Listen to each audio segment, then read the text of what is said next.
이제는 오늘부터 이제 도르트 신조를 살펴보도록 하는데요.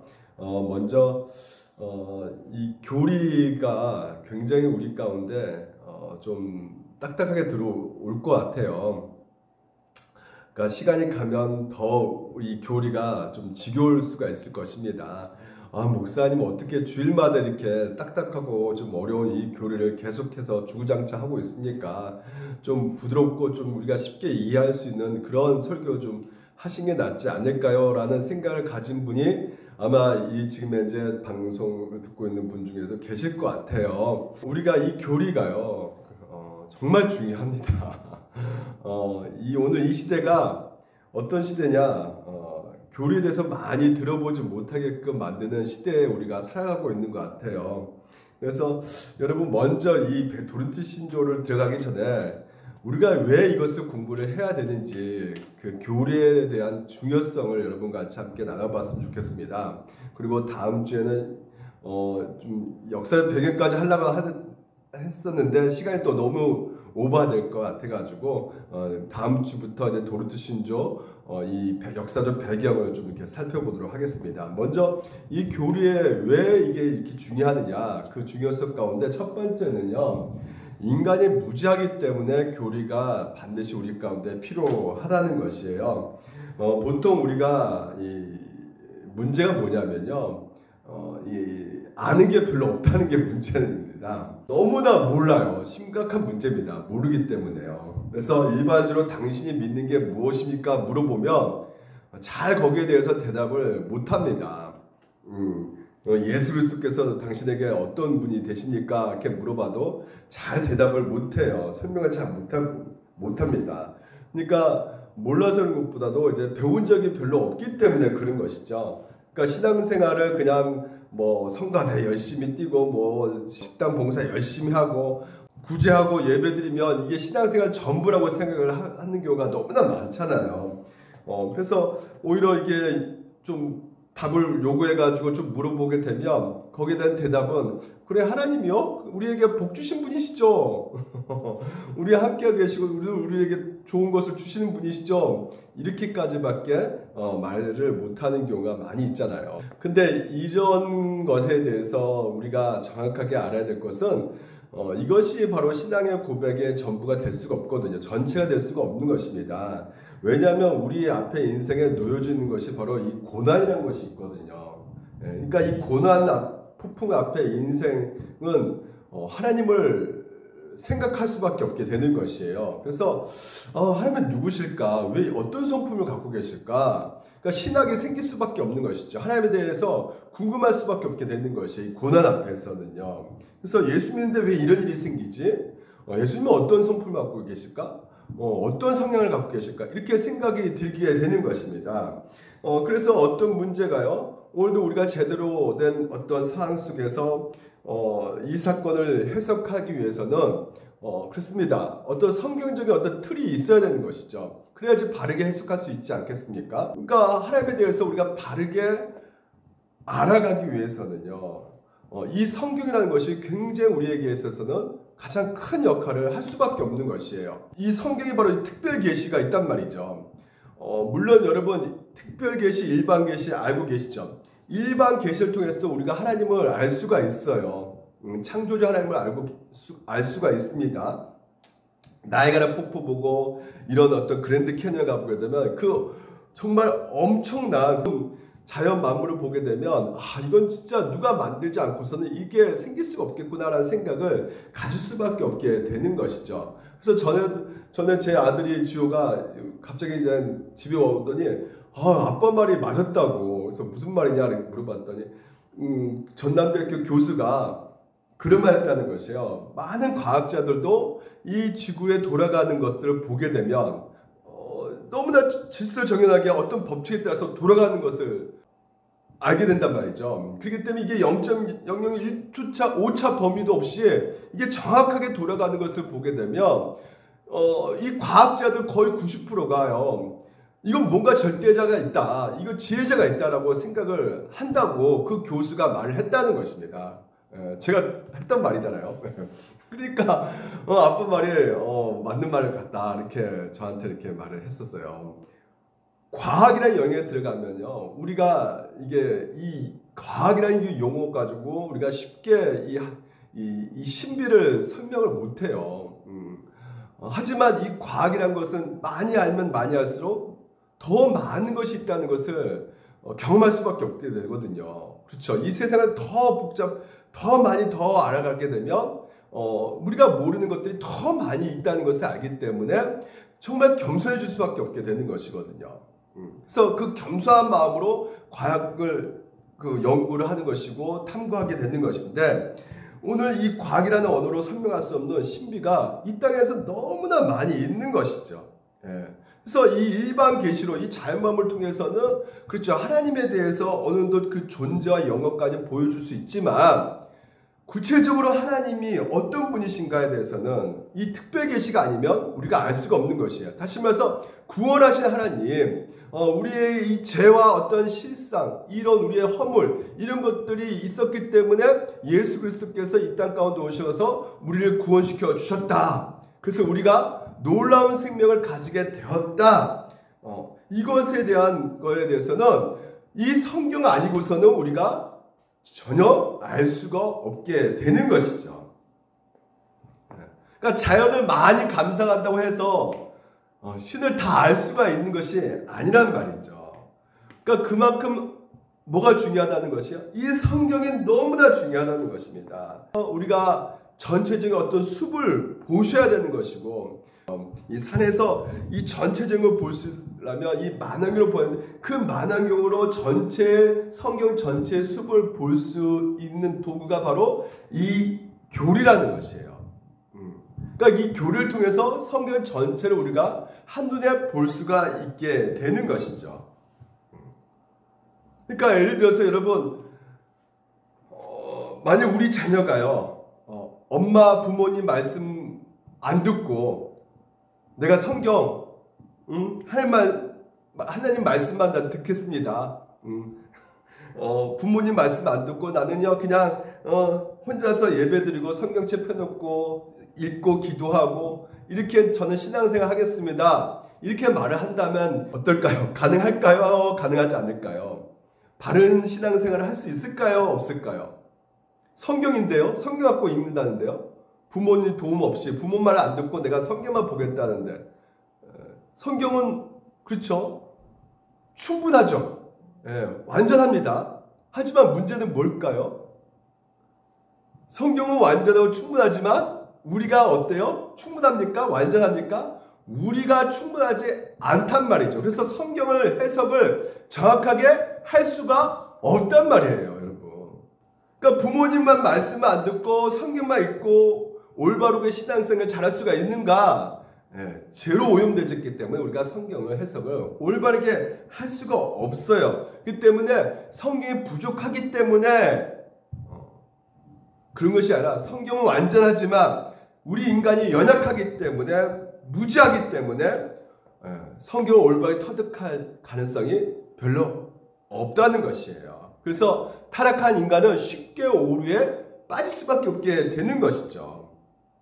그래서 우리 가운데 필요한 것이 무엇입니까? 믿음의 선배들을 통해서 하나님께서 만들어 놓으신 것이 무엇이에요? 성경을 해석을 올바르게 할 수 있게끔 이 교리라는 것을 하나님께서는 만들어 두셨다는 것이에요. 그래서 많은 사람들이 이 교리라 그러면 어떻게 생각하냐면 이렇게 생각을 해요. 교리는 성경 가르치기가 다른 것이다. 그러면 교리를 가르치지 말고 성경을 가르쳐야 된다. 이렇게 말하고요. 그래서 우리가 탈교리적인 성경적 설교를 들어야 되고 해야 된다. 이렇게 말하신 분이 이 목사 가운데도 계셔요. 그 교리 설교는 너무나 딱딱하니까 너무 길어서 지루하고, 교리 설교는 너무나 재미가 없다. 재미있는 설교 해야 되지 않느냐. 성도들 들을 수 있게끔 해줘야 되는 거 아니냐. 그래서 교리 설교는 교회에 별로 도움이 되지 않는다.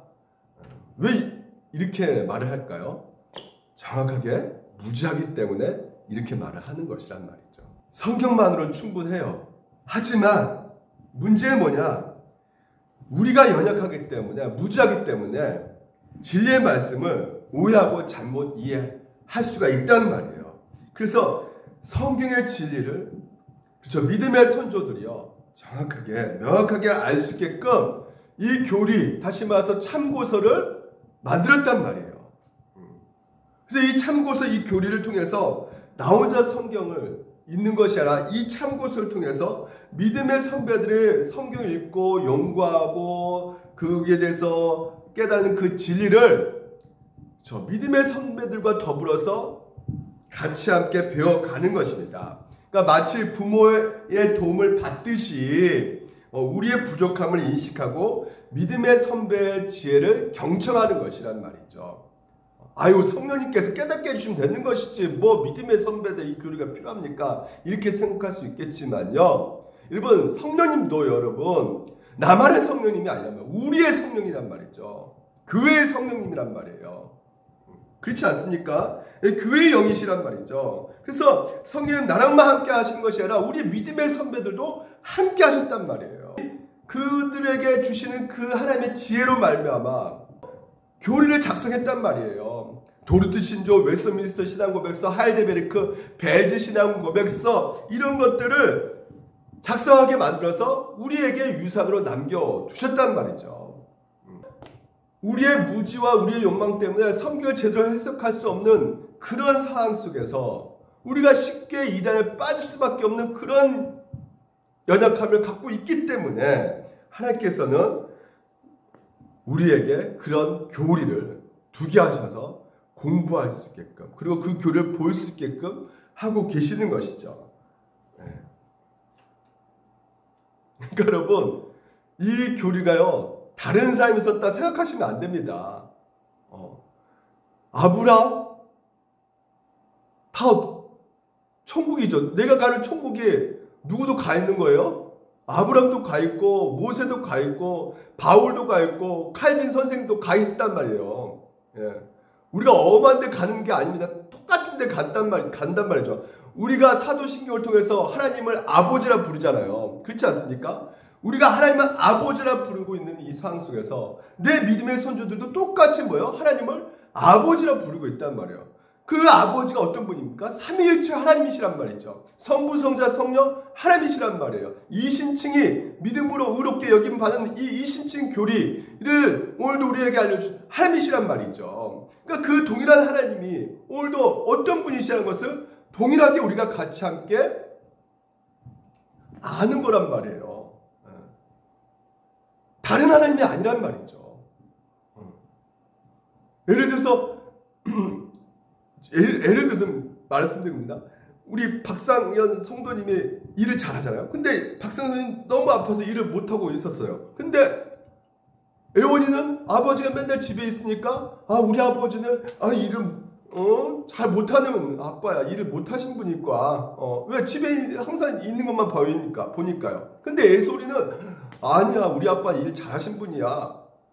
그래서 서로 막 싸우는 거예요. 일 잘하는 분이야. 일 못하는 분이야. 우리 아빠는 집에 있잖아. 아니야, 우리 아빠 일 잘하실 거야. 근데 갑자기 최수론 집사님이 나타나셔가지고 너희 아빠는 너무나 일을 잘해서 내가 그 일하는 모습을 보고 매력을 느껴서 결혼을 했다. 그렇게 말을 해버리면 어떻게 되는 겁니까? 그렇죠.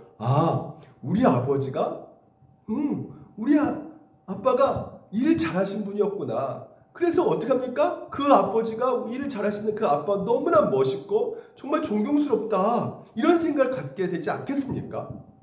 마찬가지입니다. 믿음의 선배들이 우리 하나님이 이런 분이다 알려주고 계신단 말이에요. 그러면 우리가 어떻게 됩니까? 맞구나. 우리 아버지가 그런 분이시구나 하면서 믿게 됨으로 말미암아 그분을 더욱더 어떻게 할 수밖에 없는 것이에요? 경외할 수밖에 없는 것이고 예배를 드릴 수밖에 없게 되는 것이죠. 동일한 하나님을 인식하고 믿고 고백하는 것이 오늘 우리 가운데 필요하게끔 할 수 있는 것은 바로 이런 교리란 말이죠. 우리가 무지하기 때문에 이 교리가 반드시 필요합니다. 그리고 성경 자체가요 교리를 말해주기 때문에 너무나 중요하다는 것이죠. 성경은 일반적인 역사책이 아닙니다. 성경의 관심은요 특정한 진리들을 우리에게 분명하게 제시를 하고 있어요. 그러니까 그 진리가 바로 무엇이에요? 교리란 말이죠. 어떤 교회에서 이런 말을 하더라고요. 예수만 필요하지 교리는 필요 없어. 성경만 읽으면 되지 교리 필요 없어. 교리 무용론을 주장하는 교회 목사들이 있고 그런 교회가 있는데, 그 말은 즉 제가 전에도 말씀드렸죠.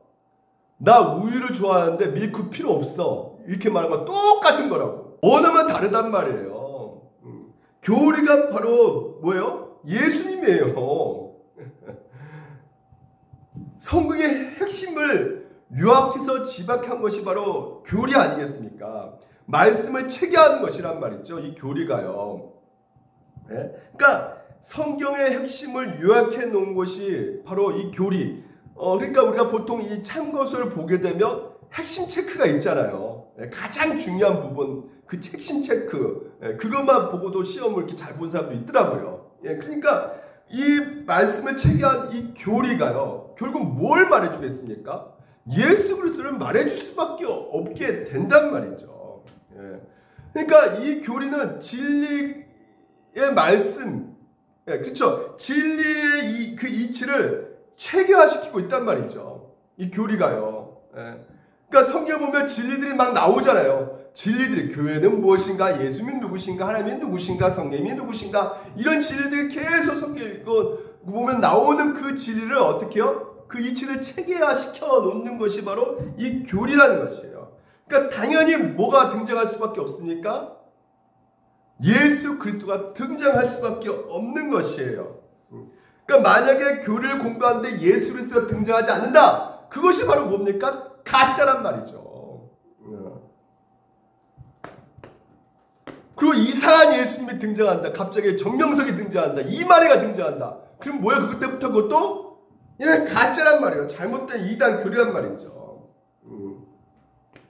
그러니까 내가 교리에 관심 없다 이렇게 말하면 그 자체부터 뭐예요? 나 예수님 관심 없습니다 라고 고백한 것과 똑같은 거다. 성경을 올바르게 읽는다는 말은 결국 뭐예요? 교리에 대해서 우리가 숙고한다는 것이에요. 그래서 우리 구약에 있는 율법을 선포하는 선지자들도 당연히 백성에게 뭘 설교했던 것 같아요? 교리를 설교했던 것입니다. 예수님도 산상수훈 뭘 설교했을까요? 보십시오. 예수님도 간음하지 말라. 네? 그렇죠. 율법을 취하셔가지고 교리 형태로 설교하고 계신단 말이에요. 간음이 무엇이냐? 그래서 중요한 교리, 이 간음에 대해서 설명해주고 있단 말이에요. 정확히 무엇인지를요. 우리가 오전에도 우리가 살펴보았던 것이 뭡니까? 교리 설교입니다. 자세히 들어보면 교회가 무엇이냐? 오전에 우리가 교회가 무엇인가 들으셨죠? 목사들의 설교 방식은 결국 무엇을 선포하는 것이에요? 교리를 선포하는 것이에요. 그러니까 당연히 여러분, 우리가 교리를 공부하지 않고 성경을 연구한다면 어디로 흘러갈 수밖에 없습니까? 숲을 보셔야 되는데, 전체적인 교리를 우리가 체계화시킨 것을 봐야 되는데, 그냥 나무 한 가지, 나뭇가지만 보고 있다면 결국은 뭐에 빠질 수밖에 없는 것이에요. 엉뚱한 신앙생활에 빠질 수밖에 없게 되는 것이에요. 그러니까 보십시오. 이단들이 14만 4천 명 이것만 집중하잖아요. 이것만 보잖아요. 구원받은 총체의 수라고 생각하지 않잖아요. 무조건 14만 4천 명이 들어가야 된다 생각하지 않습니까? 전체를 못 봐요. 이단들은 숲을 보지 못합니다. 그렇기 때문에 잘못된 길로 걸어갈 수밖에 없는 거예요. 그 나뭇가지만 보면 안 되는 것이죠. 전체 이 교리를 봐야 된단 말이에요. 그러니까 신천지가 그러잖아요. 보십시오. 둘러앉은 자들의 보시되 이르시되 네 어머니와 네 동생을 보라. 누구든지 하나님의 뜻대로 행하는 자가 내 형제 자매와 어머니라. 봐봐. 하나님 뜻대로 이만 뜻대로 하지 않으면 너희들 형제도 자매도 아니야. 그러니까 거기서 집 나가, 가출해. 성경 전문체의 교리를 모르니까 어떻게 되는 겁니까? 엉뚱한 신앙생활을 할 수밖에 없는 거예요. 집 나가버립니다. 가출해버린단 말이죠. 교리는 뭐라 말해요? 하나님의 사랑, 이웃사랑. 성경 전체의 율법을 우리 가운데 말해주고 있지 않습니까? 율법은 뭘 말해주느냐? 하나님의 사랑, 이웃사랑이다. 십계명 뭘 말해주는 거냐? 하나님의 사랑, 이웃사랑이다. 전체를 우리 가운데 알려주고 있지 않습니까? 근데 그런 이웃사랑을 보지 못하고 하나님 뜻대로, 이 말 뜻대로 갑자기 바뀌어 가면서 이 말 뜻대로 하지 않는 것은 부모와 형제도 아니다. 그러니까 성경 교리에 어긋나는 가르침을 가르친단 말이죠. 그리고 정확하게 또 참된 교리를 알아야지만이 우리가 인간을 제대로 알 수가 있다는 것이에요. 여러분, 교리를 정확히 알게 되면 인간이 얼마나 죄라는 것을 알게 됩니다. 자기 중심성. 보십시오. 저 가운데 집중되는 게 바로 우리 인간이란 말이에요. 내 자아 중심에 뭐가 있냐면 이 죄가 딱 있습니다. 그러니까 우리가 하나님 믿기 전에는 우리가 그렇게 살아왔단 말이에요. 자아 중심성. 내가 죄인지도 모르고 내가 주인이 되어서 살아왔단 말이죠. 근데 이제는 하나님께서 오늘 우리 가운데 역사하셔가지고 성령을 보내주심으로 말미암아 이제는 내가 어떤 존재냐라는 것을 하나님께서 알려주시죠.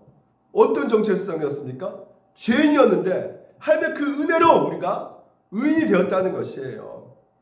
그래서 이 모든 것이 이제는 뭘로 돌아가느냐? 하나님의 뜻, 하나님의 중심으로 돌아가고 있다는 것을 알게 되는 것이죠. 그래서 그 거대한 하나님의 중심의 그림 속에 누구를 보는 것이에요? 나를 보는 것이란 말이죠. 나를. 거대한 그 하나님의 이야기, 하나님의 드라마 속에 누가 있는 것이야? 배우가 바로 나입니다. 나. 하나님께서 창조하시고 완성해 가시는 그 드라마 속에, 거대한 구속의 드라마 속에 하나님이 나에 주신 그 배역이, 여러분, 우리가 어떻게 뭘로 내가 알 수가 있습니까? 내가 맡은 배역을요. 지금 현재 이게 뭡니까? 보통 이 드라마 이렇게 찍기 전에 이 리딩 대본 연습을 한다 그랬잖아요. 대본 연습 하잖아요. 마찬가지입니다. 오늘도 여러분 이런 하나님의 중심의 구속의 드라마를 하나님께서 만들어가서 펼쳐가고 계시는데 오늘 내가 어떤 배역을 맡고 있는지 알아갈 수 있는 것은 결국 뭐예요? 성경, 이 교리란 말이죠. 이 대본을 봐야 된단 말이에요. 그것을 알아야지만이, 보아야지만이 내가 어떤 존재라는 것을 정확하게 알고, 그래서 자아라는 이 우상에서 오늘도 우리가 벗어날 수가 있게 되는 것이죠. 성경에서 뭐란 말입니까? 바로 탐심은 곧 우상 숭배라고 하잖아요.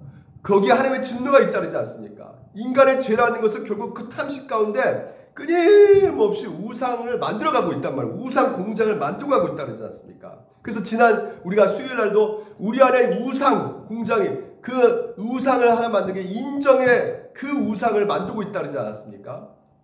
다윗과 사울, 이 사울왕이 하나님을 두려워합니까? 사람을 두려워합니까? 하나님을 인정받고 싶어요? 사람에게 인정받고 싶어요? 그렇죠? 사람에게 인정받고 싶어가지고 거기에 목매가지고요. 이 사울왕이 늘상 그 사람에게 인정받기 위해서, 근데 인정받지 못하는 상황 속에서 여전히 찾아오는 것은 불안감, 비교의식, 경쟁의식. 그래서 다윗을 어떻게 하는 것이에요? 죽이려고 쫓아다니는 이 사울왕의 그 모습, 그게 바로 우상에 사로잡혀 있는, 탐심이 지배하고 있는 그 우상 숭배라고 있는 사울왕이란 말이죠. 인생은 경쟁 속에서 이루어지는 것이 아니란 말이에요. 성경에서 이 교리에서 정확히 말하고 있죠. 하나님의 선택, 하나님의 예정, 하나님의 통치. 다시 말해서 오늘도 이게 바로 뭡니까? 교리란 말이죠. 하나님이 선택하셨다. 하나님이 예정하셨다. 그러니까 교리를 바르게 모르면 인간을 바르게 해석할 수가 없게 되는 것이에요. 나에 대한 정확하게 해석이 안 나오는 것이죠. 그래서 제가 지난 시간 뭐라 말씀드렸습니까? 우리가 십자가 렌즈로 봐야 된다 말씀드렸죠. 십자가 렌즈.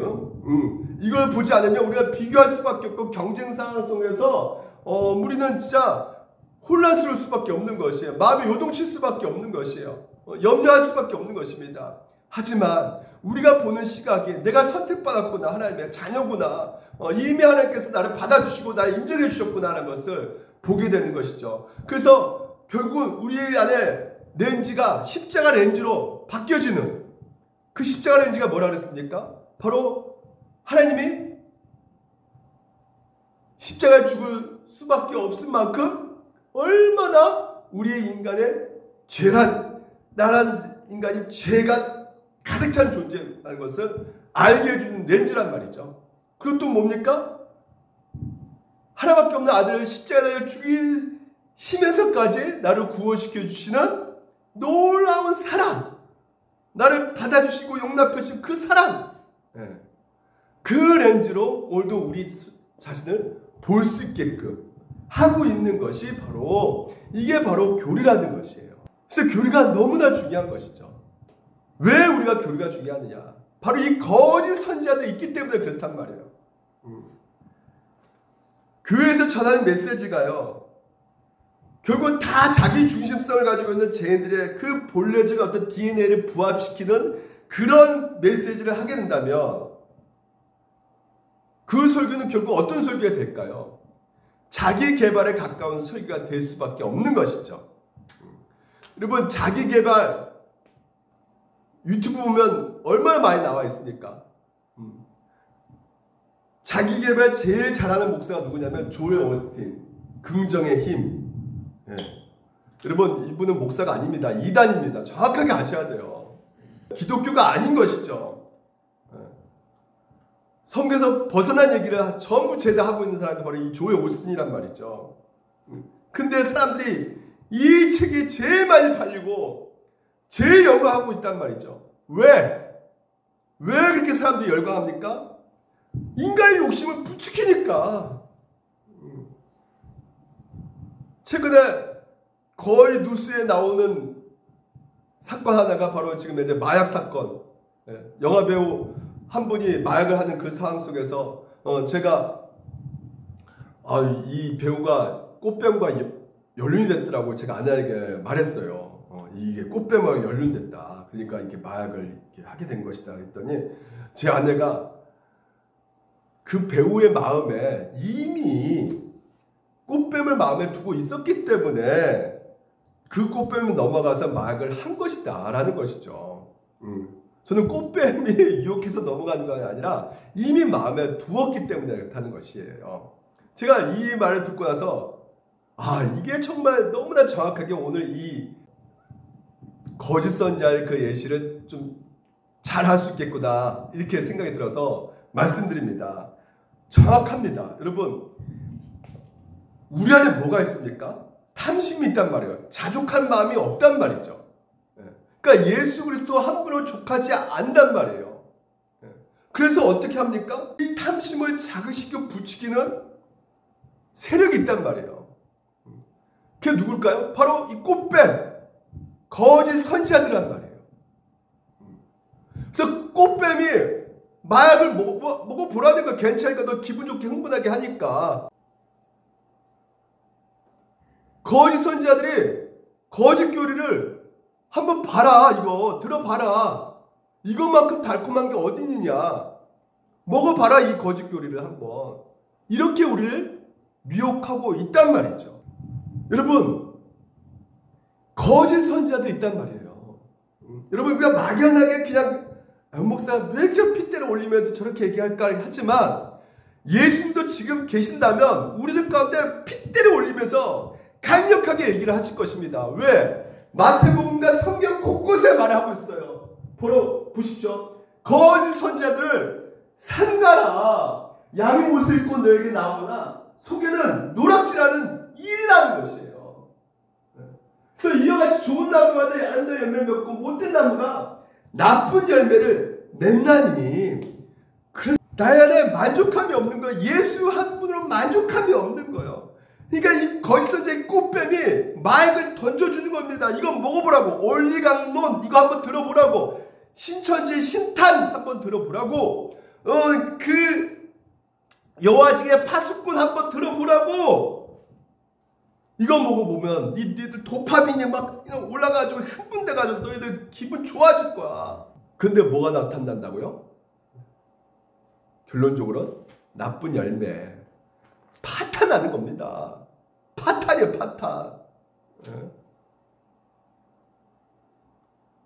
마약을 술 같이 마약 마시면 이게 모른대요.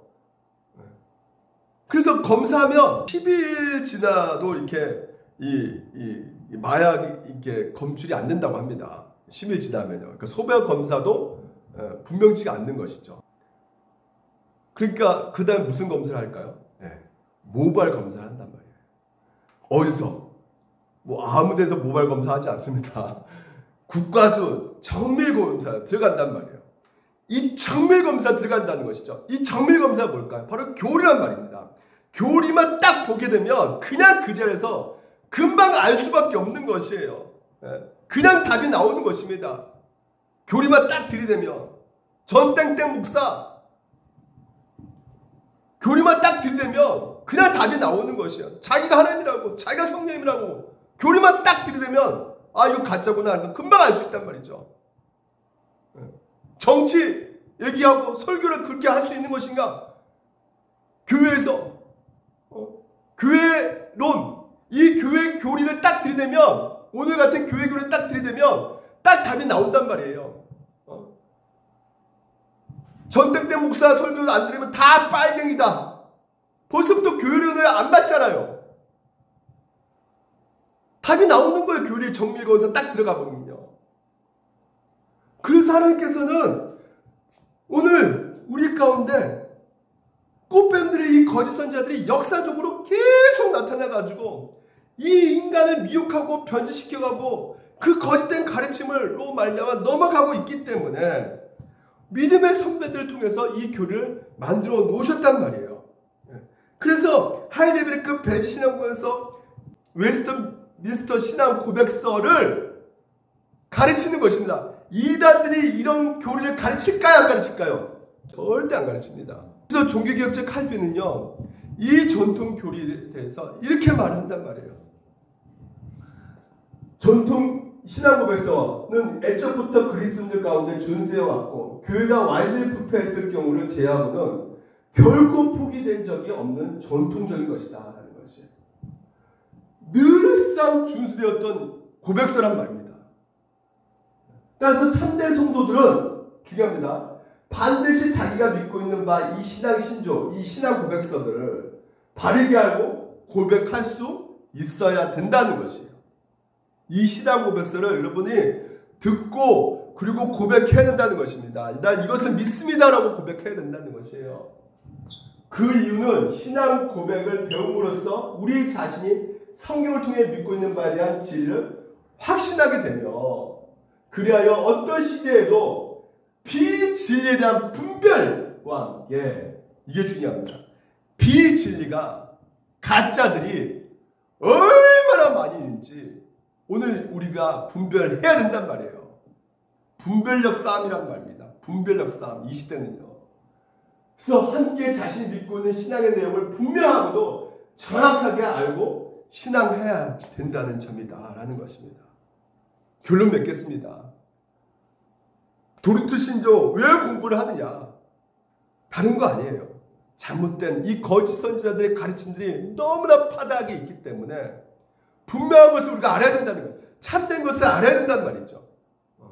무조건적 선택, 불가능적 은혜, 제한 속죄, 이게 바로 다 전적 타락, 다 도리토 신조에 나오는 칼빈주의 5대 튤립 교리거든요.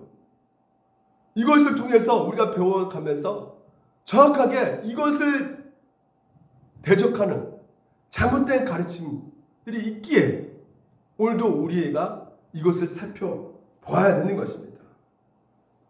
여러분, 연목사가요, 진짜 여러분 그냥 단지 내가 나의 야망을 충족시키기 위해서